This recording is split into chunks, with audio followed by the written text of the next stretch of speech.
எபிரேயர் 8ஆம் அதிகாரம். மேற்சொல்லியவைகளின் முக்கியமான பொருள் என்னவெனில், பரலோகத்தில் உள்ள மகத்துவ ஆசனத்தின் வலது பார்சத்திலே உட்கார்ந்திருக்கிறவருமாய் பரிசுத்த ஸ்தலத்திலும் மனுஷரால் அல்ல கர்த்தரால் ஸ்தாபிக்கப்பட்ட மெய்யான கூடாரத்திலும் ஆசாரிய ஊழியர் செய்கிறவருமாயிருக்கிற பிரதான ஆசாரியர் நமக்கு உண்டு. ஒவ்வொரு பிரதான ஆசாரியனும் காணிக்கைகளையும் பலிகளையும் செலுத்தும்படி நியமிக்கப்படுகிறான். ஆதலால் செலுத்தும்படிக்கு ஏதோ ஒன்று இவருக்கு அவசியம் வேண்டியதாயிருக்கிறது.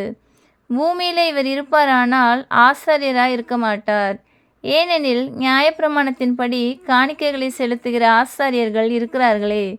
இவர்கள் செய்யும் ஆராதனை பரலோகத்தில் உள்ளவைகளின் சாயலுக்கும் நிழலுக்கும் ஒத்திருக்கிறது.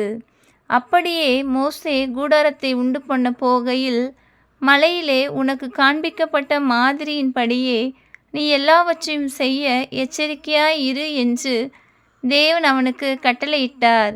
இவரோ விசேஷித்த வாக்கு தத்தங்களின் பேரில் ஸ்தாபிக்கப்பட்ட விசேஷித்த உடன்படிக்கைக்கு எப்படி மத்தியஸ்தராய் இருக்கிறாரோ அப்படியே முக்கியமான ஆசாரிய ஊழியத்தையும் பெற்றிருக்கிறார். அந்த முதலாம் உடன்படிக்கை பிழை இல்லாதிருந்ததானால் இரண்டாம் உடன்படிக்கைக்கு இடம் தேட வேண்டுவதில்லையே.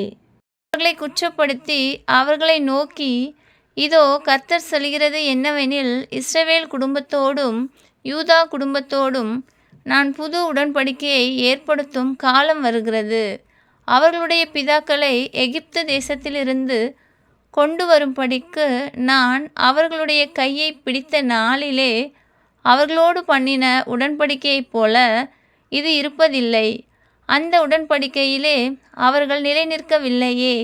நானும் அவர்களை புறக்கணித்தேன் என்று கர்த்தர் சொல்கிறார்.